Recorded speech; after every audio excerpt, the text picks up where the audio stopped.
안녕하세요. 시스템 엔지니어링 전문기업 SNS ENG입니다. 네, 안녕하십니까. 저는 SNS ENG 이재율 이사입니다. 지금 SE 사업 본부에 있고요. 저 이번 시간에 여러분들에게 지금 소개해드릴 시스템 세이프티는 지금 이제 원래 이제 앞에서 우리가 함정 쪽이나 시스템 우리 사업에서 아키텍처 이거는 지금까지 우리가 해오고 앞으로도 계속 할 일이지만은 이제 시스템 세이프티 쪽은 사실은 이제 우리 앞으로 SNS ENG가 할 일입니다. 해야 될 일이고, 우리 SNS ENG의 큰 사업 영역 중에 하나가 재난 안전이라는 영역이 있습니다. 아직 크게 이제 활동을 하지 못하고 있는데 그 분야의 하나고요. 지금 이제 오늘 제가 요 최근 트렌드를 좀 소개하고자 요 프로세스를 갖고 왔고요. 이제 시스템 세이프티 프로세스를 소개해 드릴 건데 이 프로세스를 우리가 현재 갖고 있는 크레들과 ARM을 이용해서 어떻게 구현할지에 대한 내용을 간단히 소개하려고 합니다. 다음.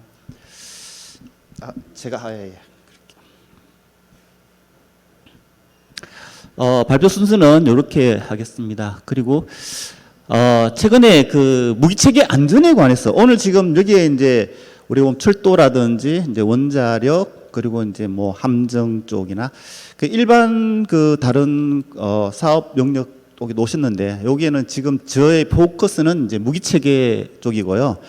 현재 제가 지금 한국 무기체계 안전협회에서도 시스템 안전 쪽에 이제 센터를 제가 맡고 있는데요.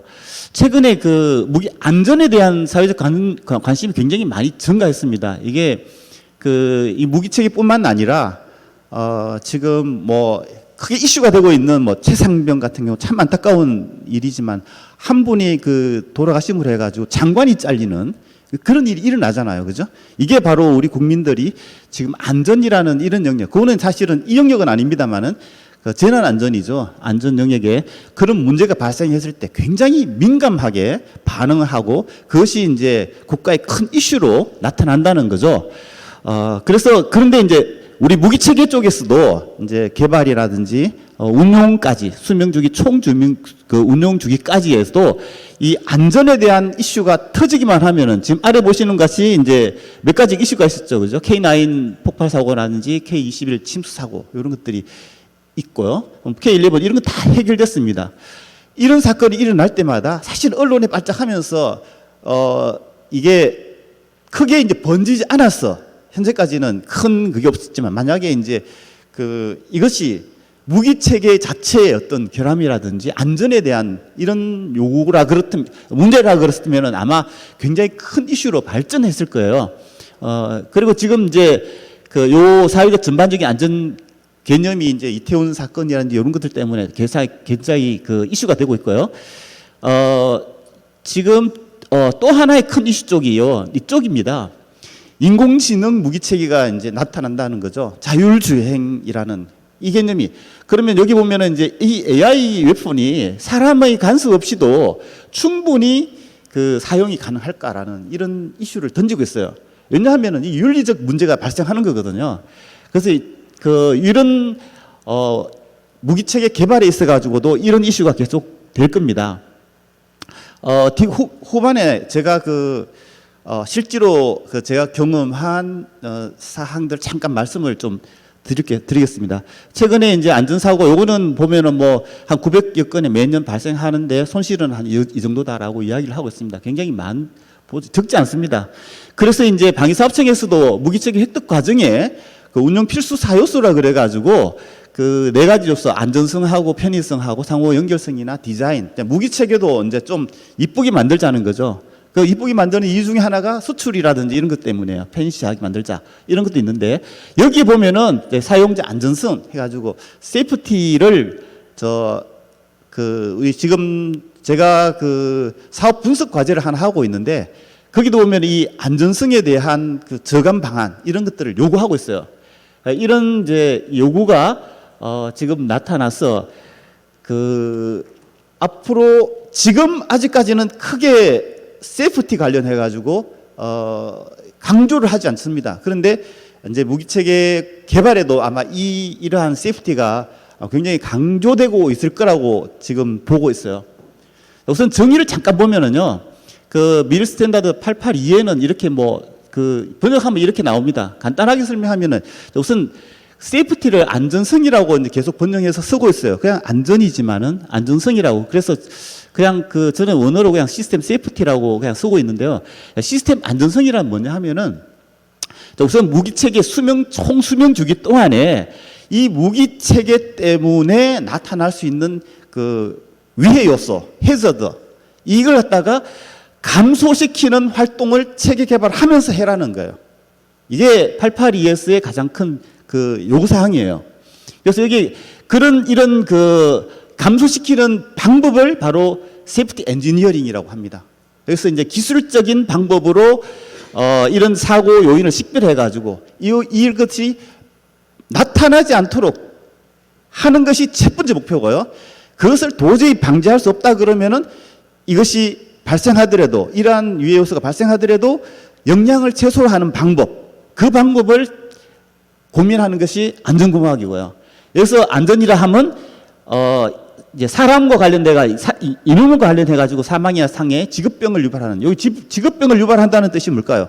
운용을 하는 운용병들이 이 무기체계를 취급하다가 혹시 가스라든지 아니면 위해 어떤 것에 의해 가지고 병을 얻을 수 있는 그런 것들이 나타나지 않게 하는 거고요. 장비 입장에서는 장비 오동자하거나 이럴 때 자산이 손실하거나 소실되지 않도록 하는 거고, 다음에 이것이 마지막에 폐기할 때라도, 운용 중뿐만 아니라 폐기할 때도 환경적으로 이런 위해 요소가 나타나지 않도록 한다 하는 개념이 안전이라는 거죠.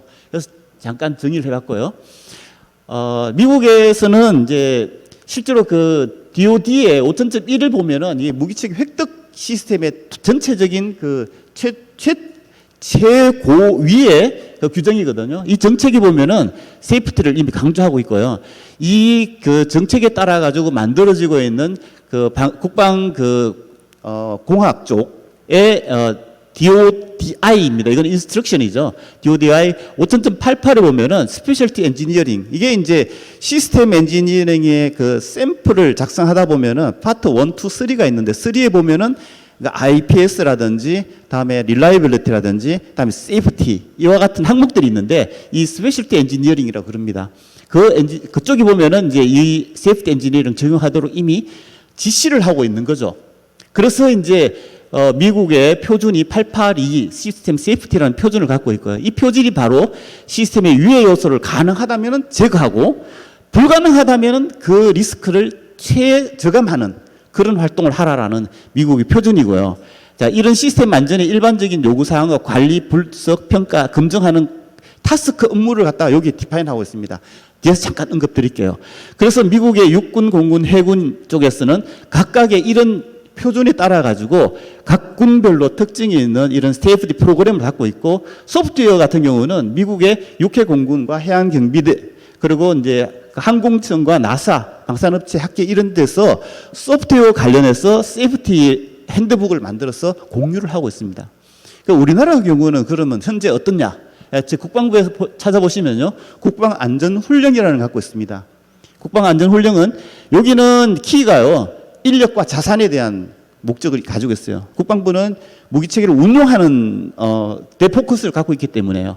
그래서 이 획득과 관련해 가지고는 여기에 포함되어 있지 않다는 게 지금 현재 현황이고요. 그리고 이제 군용 항공기 같은 경우는 감항 인정이라는 아예 법을 갖고 있습니다. 왜냐하면은 항공기 같은 경우는 이제 어떤 유해 요소가 발생돼서 만약에 항공기에 문제가 발생하면은 바로 그것이 사고로 이어지고 인명 후상으로 이어지기 때문에 항공기를 개발할 때 감항 인정이라는 비행 안정성 검증이라는 이 법을 갖고 있습니다.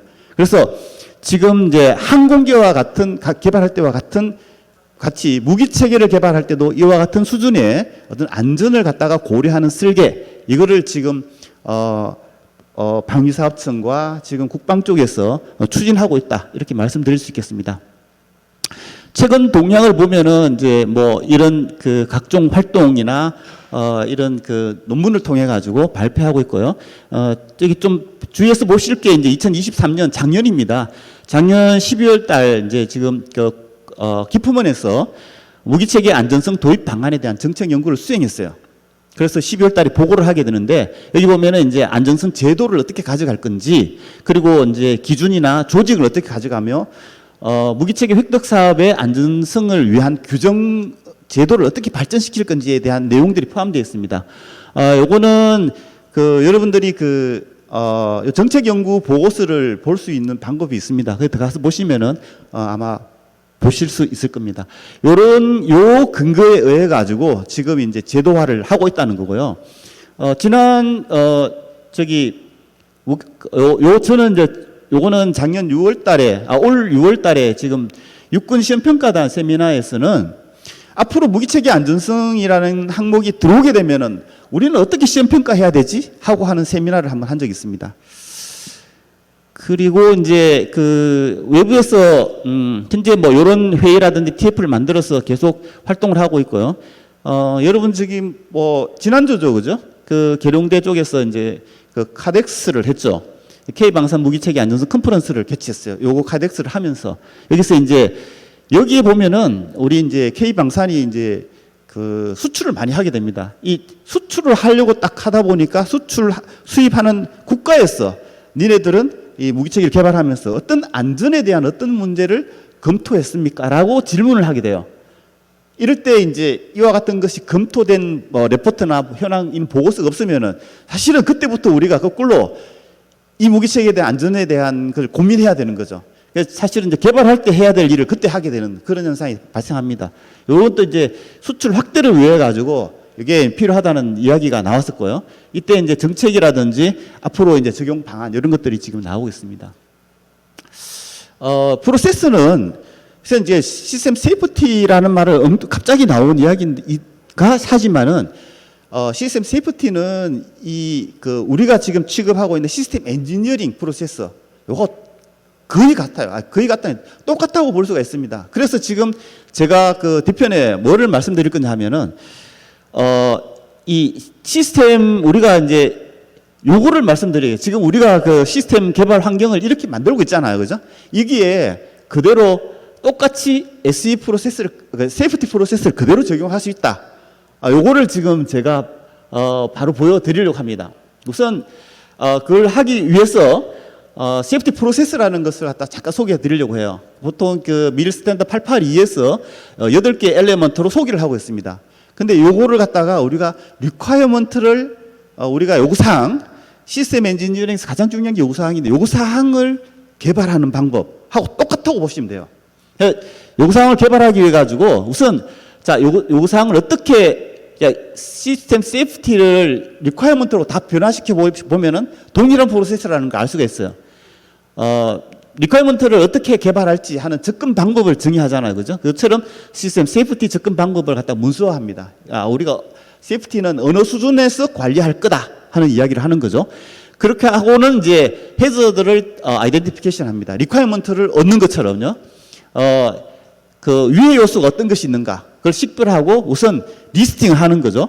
그리고 나서 그 리ኳ이어먼트를 평가를 해요. 그래서 얼마만큼 자주 발생하는지 또 이렇게 발생할 경우에 얼마나 시비한지 이런 것들을 평가해 가지고 자 요거를 갖다가 그러면은 이게 발생하면은 이런 심각하기 때문에 얼마만큼을 미티게이션 할 건가 이건 제거할 건가 저감시킬 건가를 갖다가 정의를 해요. 하고는 이제 실제로 개발을 하죠. 개발하는 게 이제 이런 해저들을 갖다가 리스크를 갖다가 감소시키는 활동을 하게 되고요. 이게 감소가 개발을 하면서 계속 감소를 하는데 감소시키면서 이걸 검증을 해보는 거죠. 그래서 이게 다 문서화를 합니다. 그리고 이제 이게 오케이 이 정도면은 무기체계 안전성이 충분히 확보되었다라고 판단되면은 이걸 문서화하고 이렇게 개발을 하게 돼요. 규격이 결정되는 거죠. 그리고 중요한 거는 라이프 사이클 동안에 계속해서 이 세이프티가 유지가 되고 있는지를 갖다가 추적 관리한다 하는 것이 8개 프로세스예요. 이게 우리가 그 리ኳ이어먼트 그 관리하고 추적하고 하는 것들과 똑같은 거죠. 그래서 이제 882에 보면은 이 부록에 보면은 이제 타스크 100, 200, 300, 400. 예, 리퀘어먼트 우리가 SE 할 때도 이제 타스크 형태로 구분해 가지고 이렇게 설명을 많이 하는데요. 100은 매니지먼트고요. 200은 이제 어널리시스예요. 어널리시스가 사실은 가장 중요한 활동이죠. 다음에 이제 이게 각각의 이제 평가하고 검증하는 그런 활동을 세부적으로 다 이제 각각의 이제 디파인을 해놨습니다. 자, 그걸 갖다가 이제 요거 시스템 세이프티 프로세스를 갖다가 현재 8개의 아까 8개의 절차가 있었죠. 그죠? 8개의 절차를 각 타스크별로 해서 지금 이제 프로세스를 갖다가 나열한 겁니다. 실제로 이 내용을 보시면 구체적인 내용은 뭐 각각 8가지 업무 중에서 이제는 이제 각각의 문서들이라든지 어떤 활동의 결과물들을 볼 수가 있어요. 여기서 가장 중요한 것이 이제 그 결과물에 각각의 이제 분석 결과물하고 레포트인데요. 이 가장 아래에 이제 잘 안 보시는데 시스템 세이프티 프로세스 매니지먼트를 갖다가 오늘 저희들이 갖고 있는 크레들과 ARM으로 구현할 수 있다 하는 것을 제가 지금 보여드리려고 합니다. SE 프로세스에서 이게 프로그램 프로세스거든요. 우리가 위가 이제 국방 프로세스입니다. 연구개발, 기술 검토, 관련 문서 검토하는 것들이 있고요. 거기에 아까 이제 중간에 우리가 해야 되는 시스템 타스크의 각각의 문서들, 여기 이제 앞에 여기서는 지금 안 보이는데 각각의 지금 계속 약자를 참고하시라고 계속 넣어놨습니다. 요런 게 이제 AB 해저드 리스트를 만들어 가지고 이게 이제 처음 탐색 개발할 때 이 무기 체계에서는 어떤 해저드가 나올 수 있겠다 하는 리스트를 만들고요. 그 리스트에서 각각 이제 해저드를 갖다가 분석합니다. 요거는 물리적 해저드 분석이고, 요거는 이제 시스템, 요건 서브 시스템. 다음에 운용과 다음에 서스테인, 스포트 할 때, 운용 지원할 때의 해저드가 어떤 것이 있는지, 요렇게 분석을 해가지고, 요런 것다가 추적 관리하는, 전체 해저드를 추적 관리하는 이런 프로세스가 되겠습니다. 그래서 우리가 이제 무기 체계를 획득하는 획득 프로세스 매핑 시켜보면 이런 형식으로 관리가 될 수 있고요. 여러분 많이 보시는 거죠. 시스템 엔지니어링 프로세스입니다. 이게 V 모델이고요. 이게 이제 각각의 문서들이 나올 수 있는데, 아까 제가 보여드렸죠. 여기 이제 약을 참고하시고요. 지금 앞쪽에 이제 리퀘어먼트 분석하고 기본 설계, 상세 설계 하듯이 각각의 아까 개발 단계에서 크게 활동해야 되는 것이 이제 요 6개의 분석이에요. 이 분석을 통해 가지고 해저드라든지 리스크를 리스크를 갖다가 우리가 아이덴티피케이션 했으면은, 자, 요거를 갖다가, 요게 이제 크레들에서 관리하고 있는 프로세스잖아요. 크레들에서 이 문서를 ARM 쪽으로 가져가는 거죠. 이게 리스트가 이제 ARM으로 바로 연동이 될 수가 있습니다. 그러면 ARM의 특징이 뭐냐 하면은, 이게 이제 이 ARMS의 리스크는 사업 프로젝트의 리스크를 갖다가 관리하는 거잖아요. 이 프로젝트가 이 비용과 이 기간, 이 일정 내에 완수할 수 있을지, 없다면 어떤 리스크가 있기 때문에 이러면서 관리하는 건데, 그와 같은 방법으로 여기에 이제 실제로 무기 체계의 기술적 리스크라든지 위해 요소를 갖다가 ARM을 통해서 관리합니다. 이 ARM을 통해서 관리하는 가장 큰 이점이 뭐냐 하면은, 순서가 좀 바뀌어져 있는데, 바로 ARM의 가장 특징이 이거예요. 이 리스크를 영향성이 대시보드를 통해 가지고 볼 수가 있다는 거야. 추적 관리가 가능하고 분석하고 영향성을 갖다가 실시간으로 관리할 수 있다. 이게 가장 큰 특징이거든요. 이 특징을 그대로 이용하자는 거죠. 그래서 시스템 쪽에서 넘어온 리스크를 갖다가 ARM으로 실시간으로 계속 관리하다가, 다음에 이제 SE에서 시스템에서 이제 문서로 최종 문서로서 출력이 가능하다는 거죠. 이게 지금 이제 시스템 엔지니어링 기본 문서인데, 여기에 요 레벨에 보면 체계 안전이라는 특별한 항목들을 하나 추가를 하는 거죠. 이렇게 되면은 처음에 이제 SSPP가 시스템 세이프티 프로그램 플랜이죠. 이 요 계획서를 갖다가 디파인하고 각각의 분석의 결과물들을 여기에 저장하게 되고, 추적 관리할 수 있는 트래킹하는 데이터를 관리하게 되고, 평가 결과를 갖다가 레포트로 관리하고요. 다음에 기술 관리 관리 프로세스는 앞쪽에 그 문서로 나중에 뭐 수출할 때 요구한다든지 아니면은 우리가 시험 평가 받을 때 리포트로 제출하는 그런 것들을 관리할 수 있다는 이런 형태로 구현을 하고요.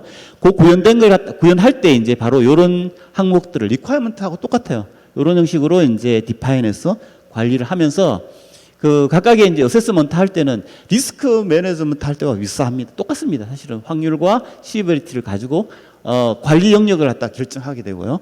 관리할 필요 없는 부분들도 없는 부분은 제외해도 되겠죠, 그죠? 이런 형식으로 관리하게 됩니다. 그래서 뭐 사례로 그 배터리 이제 자동차, 전기 자동차에 대한 이야기를 했는데요. 잠깐 제가 이제 뭐 이렇게 얘기하면은 지금 뭐 하는 짓이냐 하지만은 저는 이제 우리 현무 2 얼마 전에 이제 국군이 나라 현무 5를 공개했죠, 그죠? 옆으로 이제 이렇게 시프트 드리프트하는 유도탄. 제가 이제 저는 유도탄 ADD에 이제 한 36년 근무했는데 그중에 30년 동안을 갖다가 이제 현무만 했습니다. 그래서 현무 1, 2부터 해가지고 지금 얼마 전에 이제 공개된 그 현무 5 같은 경우는 사실은 이제 핵심 기술들을 다 개발하고 이제 시스템 만들어지는 거는 제가 후배들에게 맡기고 나왔죠.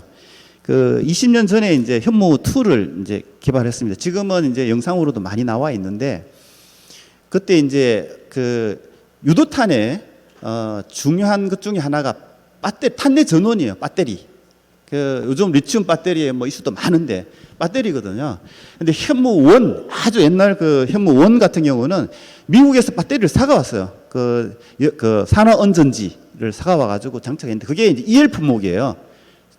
이제 우리가 전략 무기 같은 이런 이 무기를 개발할 때는 MTCR 해가지고 유도탄 기술에 대한 통제가 받게 돼 있어요. 사올 수가 없는 거예요. 그때 이제 180kg 미만일 때는 이제 미국이 우리한테 이제 그냥 팔았죠. 나이키 부품하고 같이 비슷하니까 팔았는데 우리가 추가적으로 이제 개발하려고 그러니까 배터리 안 판다는 거죠. 그러면 저희 어떻게 해야 되죠? 국산을 해야 되죠. 자, 그래서 2000년, 95년부터 이제 국산화를 시작해요. 제일 먼저 생각한 게 지금 우리가 이슈되고 있는 리튬 배터리. 이건 이제 개발하게 됐죠. 근데 리튬 배터리를 리튬 배터리가 아니고요. 요즘 전기차에 쓰는 리튬 배터리가 아니고 레저브 타입이라고 해가지고 유도탄 같은 경우는 원샷 시스템이잖아요. 오랫동안 보관을 해요. 지금 뭐 제가 만들었던 거 아직 한 번도 전시 작전에는 안 썼어요. 물론 이제 훈련용으로 훈련하고 이제 시위용으로 이제 소긴 하지만은 근데 그렇기 때문에 이 배터리 수명이라는 게 굉장히 중요합니다. 배터리 수명이 한 10년 정도 돼요. 그냥 가만히 놔둬도 자동 방전도 하기도 하지만 근데 리튬의 특징이 이 막이 생겨서 수명이 굉장히 좋아요. 그리고 에너지 덴시티가 굉장히 높거든요. 그러니까 전기차에도 쓰거든요. 그런데 이제 원샷 시스템에 그냥 하나 조립해놓고 오랫동안 안 쓰다가 어느 날 써야 되는데 배터리 수명이 다 됐다. 이게 굉장히 심각하죠. 그래서 이제 레저브 타입이라는 걸 써요. 그래서 레저브 타입이 뭐냐 하면은 전극하고 전해액을 분리해가지고 막으로 분리해가 보관하는 거예요. 작전하지 않을 때는. 그렇게 해놓고 이제 카운트 다운을 쫙 하다가 마이너스 몇 초 전에 발사한 직전에 몇 초 전에 그 막을 탁 깹니다. 막을 딱 깨면은 전액이 쫙 흘러 들어가겠죠, 그죠? 그럼 그때 이제 전기가 딱 나와요. 배터리가 딱 스킵이라 그래가 스킵 되는 거죠. 그러니까 배터리 전압이 빌드업 딱 돼요. 되면은 그것을 외부에서 이제 사통이 딱 모니터링 해가지고 정상적이야라고 하면은 전환이라는 걸 해요. 발사하기 전에 이제 온보드 상에 이제 유도탄 내부에 항법 장치라든지 각 전자 장비가 계속 돌아가야 되잖아요. 그때 탄내 전원을 쓰면 안 쓰는 거죠. 지상에서 공급하는 전원을 쓰거든요. 그러다가 이제 배터리가 빌드업이 되면은 전환을 해가지고 배터리, 이제 온보드 배터리 전원으로 전환을 시켜줍니다. 그러면서 그렇게 해도 정상이다. 잘 돌아가고 있네. 해가지고 모니터링이 되면은 외부 전원을 차단합니다. 그리고는 발사를 해요. 그럼 배꼽이 분리되면서 이제 날아가는 거죠. 자, 그런 형식의 발사 절차를 갖고 있는데, 자, 여기에 이제 리튬 배터리 레저브 타입을 잘 개발했어요. 2002년까지 잘 개발했는데 이게 배터리를 개발할 때 어떤 시험을 하냐 하면은 어버스 시험을 합니다. 왜냐하면 배터리를 스킵시켜 놓고 플러스 극과 마이너스 극을 완전히 쇼트를 시켜봐요. 그러면 배터리가 어떻게 작동하는지, 어떤 현상이 일어나는지를 보는 거죠. 그 어버스 시험이라 그럽니다. 딱 했는데 이거 완전히 폭탄인 거예요, 폭탄. 근데 그래서 이제 그런 시험들은 이제 벙커에서요. 이게 다 방탄이 되고 방탄 유리 바깥에서 작동시키고 하는데 뭐 방탄 문을 폭파시키면서 밖에 있던 오퍼레이터들이 다쳐가지고 막 병원에 실려가고 난리 나는 거죠. 그러니까 야 이거는 안전상에 엄청나게 문제가 있다라고 판단을 해요. 그래서 갑자기 이제 이때 이제 바로 만약 그때 이 시스템 세이프티라는 이런 프로세스나 절차가 있었으면 그런 검증을 했을 텐데 그런 검증 없이 이제 개발 쫙 하다가 이제 그런 문제가 터지는 거죠. 그래서 이제 막 이미 투자된 돈도 많은데 불구하고 전원을 바꿉니다. 예, 그게 지금은 열전지라는 걸 쓰고 있습니다. 열전지. 열전지는 전해액을 고체화를 해놨다가 발사하기 전에 그 고체 전해액을 녹입니다. 그 추진기 같은 고에너지를 가지고 따뜻하게 하면은, 따뜻하게 아니라 뜨겁게 하면은요, 한 100도씨 이상의 뜨겁게 하면 그 전액이 녹아요. 그러면은 그때 전기가 나와요. 그러면은 열전지 같은 경우도 보존성이 굉장히 좋습니다. 수명들이 굉장히 길고. 그래서 그 열전지를, 그 당시는 열전지도 이제 작은 것들은 다 수입이 되는데 우리가 온보드용으로 쓸 만큼의 에너지가 되면서 그 작동 시간도 어느 시간 길어야 되잖아요. 어느 시간이 나와야 됩니다. 그 정도의 열전지가 없었던 거죠.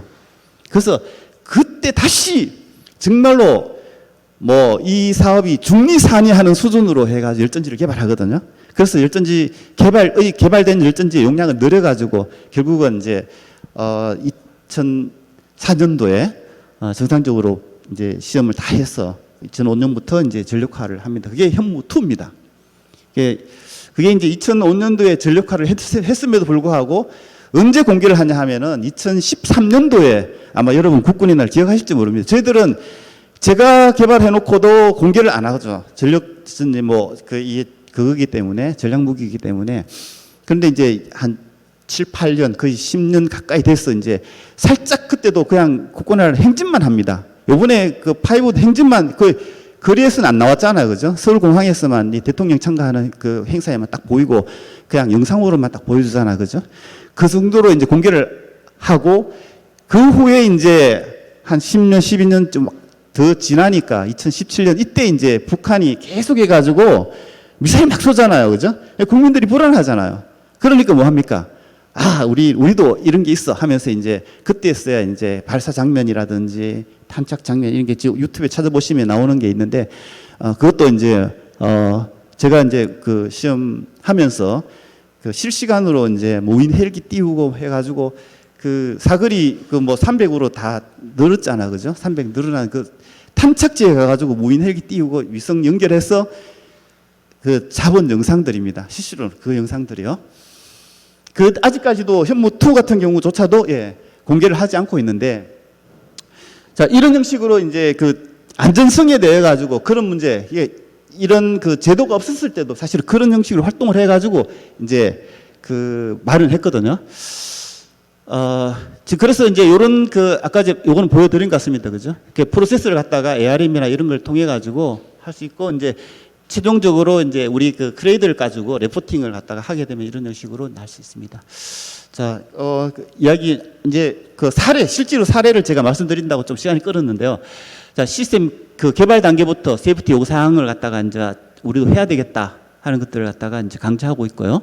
그다음에 AI가 이제 적용되다 보니까 이게 안전성 검증이나 이제 이런 그 시험 평가 이런 데 이제 이슈가 된다고 할 수 있겠습니다. 특히 이제 수출 시에 세이프티 요구 사항이 증가하고 있고요. 그래서 지금 이제 세이프티와 관련되는 법규 시행령 규정을 이제 추진 중에 있고, 저희들 같은 경우 이제 우리 SNS ENG에서는 이러한 그 대응의 변화에 발맞춰서 선제적으로 대응 체계를 구축하고 있습니다. 그래서 앞으로 이런 세이프티 관련해서 전문가들 그리고 여러분들의 이제 관심도 아마 필요할 것 같습니다. 발표를 여기서 마치겠습니다. 감사합니다.